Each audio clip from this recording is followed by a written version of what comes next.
What is knowledge? What is intelligence? And what is wisdom? Can you be knowledgeable and intelligent and wise at the same time? Well, you may argue that they are all cliché questions which have been raised, answered, and discussed by many people. In many of my videos, I touched upon those questions as well. Today, I want to make a video specifically talking about them. What I will do is to look at them from both philosophical and practical points of view, sharing with you my understandings and thoughts.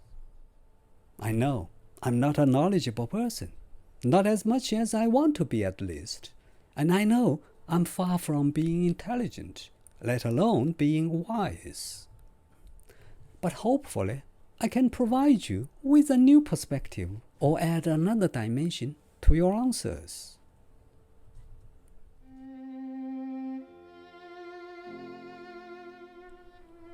Hello, and welcome back to my channel, and welcome to another video. If you are new to this channel, my name is Frank Zhu, and I'm a college professor teaching sociology, history, and philosophy. I'm also an award-winning landscape photographer.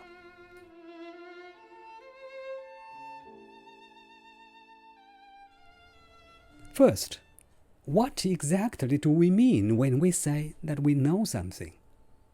When we have an opinion about something, can we say we know it? When we believe something, can we say we have knowledge of it? In philosophy, questions of this kind are addressed in the study of epistemology.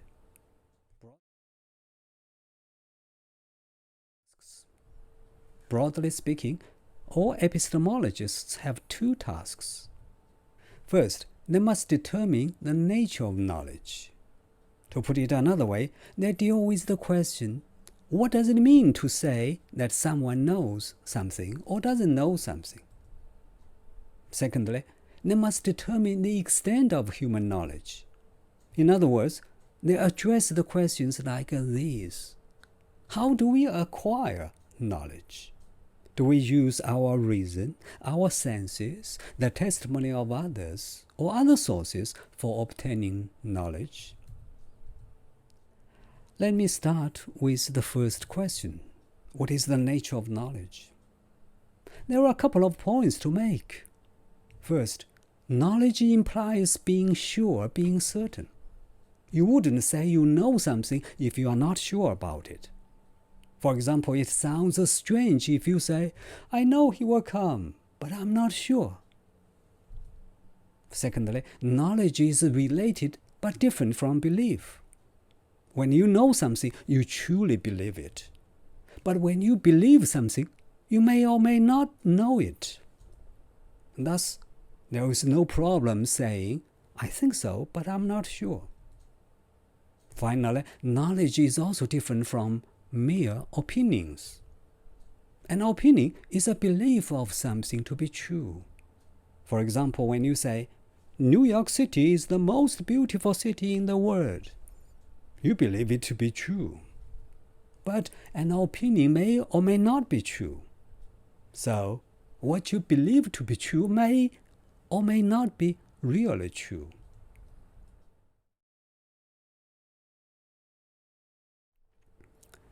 Then, how do we acquire knowledge? Do we get knowledge entirely from reason, as rationalists claim, or is knowledge based on direct sensory experience of the world, as believed by empirists?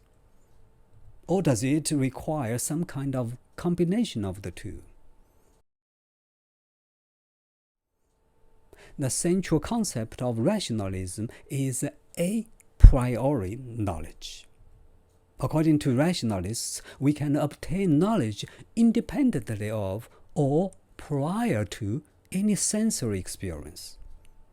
A priori knowledge requires only the use of reason. For example, in the case of 2 plus 3 equals 5, we don't need any experience to prove that 2 plus 3 is 5. It is only a matter of reasoning. Other examples include logical truths, such as, it is wrong to kill innocent people. On the other hand, empirists argue that knowledge is entirely a posteriori knowledge. That is, all knowledge comes from sensory experience. For example, when you say, it is raining outside, you can justify it because you have either seen raindrops, heard them, or felt them. Without such experience, you cannot say you know that it is raining. So, a posteriori knowledge is empirical, experience-based knowledge. Examples of such kind of knowledge are natural sciences and the truths which involve perceptual experience. Plato was probably one of the earliest rationalist philosophers. According to him, some truths were certain and unchanging because people obtained them through reasoning, not through sensory experience, which he believed to be different under different circumstances. For him, the reliable knowledge that human beings could get was a priori knowledge. Plato's thinking was further developed by the German philosopher Immanuel Kant, who was probably the best-known rationalist in the history of philosophy. In his famous book, Critique of Pure Reason, he discussed how we understood the world through reasoning. In contrast with Plato and Kant, Aristotle was an empiricist. He advocated an epistemology that focused on a posteriori knowledge of the world. Aristotle wrote many books, most of which were on nature. His knowledge of the natural world was based on the information from sensory experience, making him the first empiricist in philosophy. But his influence was beyond philosophy. Nowadays, some major research methods of many modern sciences, such as physics, originated from Aristotle's epistemological thinking and writing. By the way, I've made videos about Plato, Aristotle, and Immanuel Kant. Please check them out if you are interested. So, who was right, Plato or Aristotle? Which makes more sense, rationalism or empiricism? Well, for the sake of time, I will not elaborate on my opinions in this video. Suffice it to say that I often find myself on the side of Aristotle. What do you think? I'd love to hear your thoughts. Please do let me know.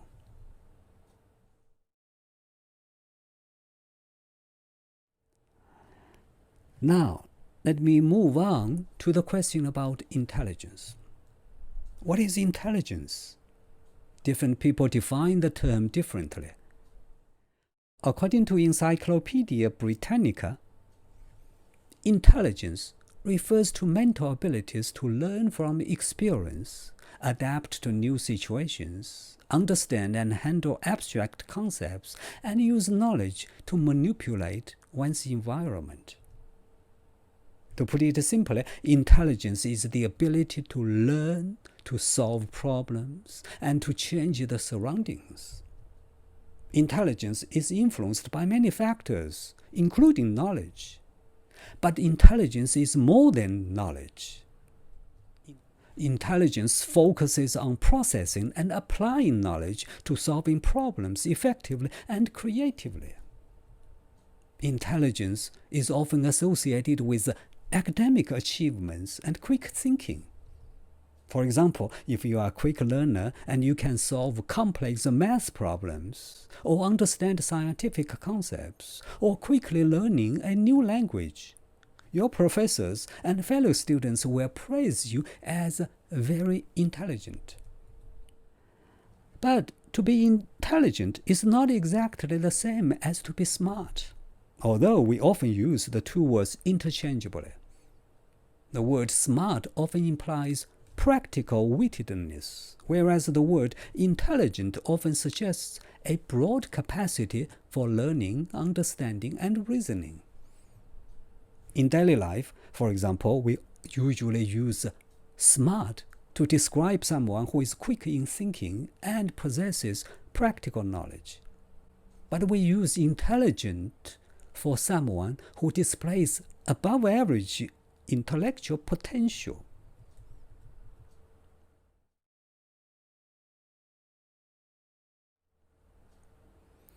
Finally, let me address the question about wisdom.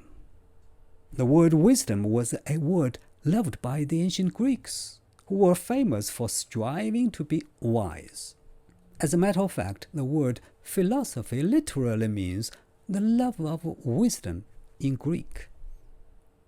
Socrates, the founder of Western philosophy, famously said, "Wisdom was in knowing that you know nothing."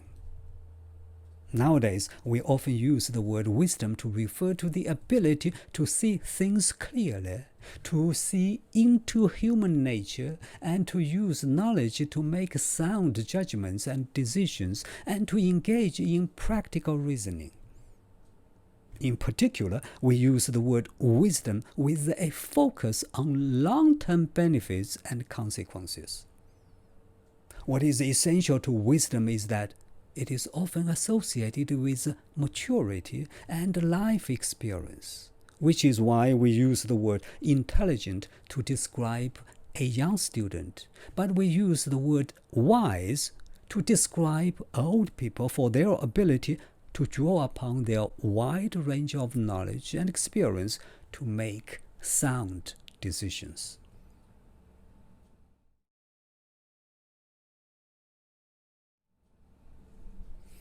To sum up their major differences, knowledge is a collection of facts and information.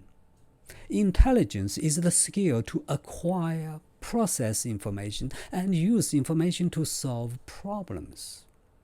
Wisdom is the ability to apply knowledge and experience to make sound judgments and decisions, and to understand complex reality in a balanced and thoughtful way. Everybody needs knowledge, but not everybody has wisdom. Knowledge can be applied to many situations, while wisdom cannot. As I mentioned earlier, wisdom may come from experience or education, but it cannot be taught in the same way as knowledge, because it requires you to apply your interpretation to the information you have collected. Wisdom isn't static. It grows with time as we learn from our mistakes and make changes based on our experiences. Knowledge, on the other hand, tends to stay more static, because once something has been learned, it often stays in our brain for a long time. In spite of their differences, knowledge, intelligence, and wisdom are also related with each other. Knowledge is the foundation of all, without which there is no intelligence or wisdom. Intelligence determines how quickly and how extensively you can obtain knowledge and solve problems. Wisdom is built upon knowledge, which means one can be knowledgeable and wise at the same time.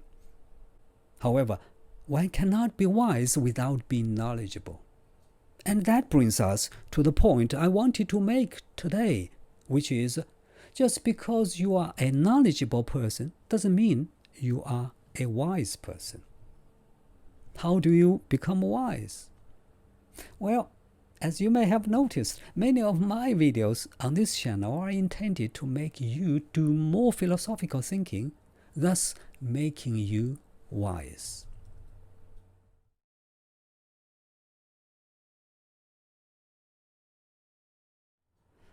Well, those are the thoughts that I wanted to share with you in today's video. As always, thank you so much for watching, and hopefully I'll see you in the next video.